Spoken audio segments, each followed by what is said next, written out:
Hello, everyone, and welcome back to the channel. We're sitting here with Doug once again. We just wanted to kind of go through Q1, talk about what was planned, what actually happened, just kind of go through the meat and potatoes of it. So, Doug, how are you doing? Very good. How are you? Doing pretty wonderful. So, let's dive in, shall we? So, what was your guys' vision for Q1 before it actually started? We saw Q1 as being a very active quarter for testing, the demand for testing. We certainly saw that in January, where we delivered around 73,000 tests in the month. We did see a fall off in February, continued a little bit of a fall off further in March. So I would say that that was probably quicker than we anticipated in terms of the demand for testing falling.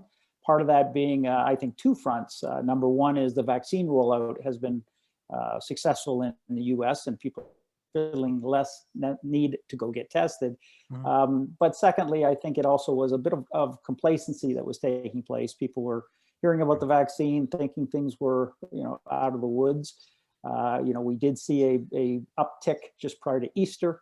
The new variants may create, many of the states in the US are seeing an increase in cases. So we may see even with the vaccine rollout, we may see a little bit of a pickup from that.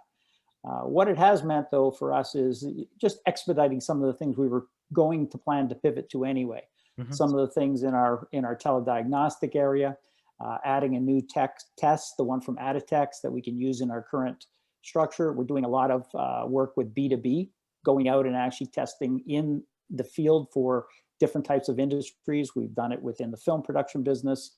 We're talking to a number of other companies about doing things, out on their site rather than them coming to us. We come to them and do the testing for them to get people back to work and effectively. All right. Yeah, that makes sense. The numbers, well, hopefully the COVID numbers keep going down. But as you said, I think there's a little bit of some complacency, some COVID burnout, so to speak. So maybe people aren't staying on top of the testing as much as they should.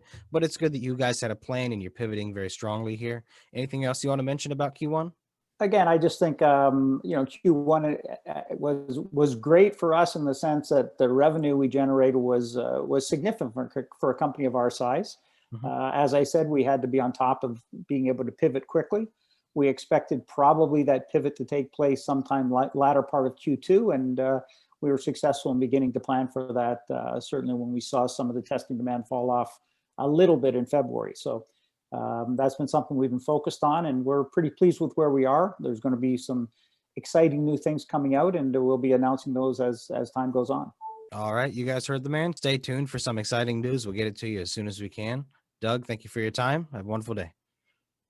Thank you very much. Appreciate it.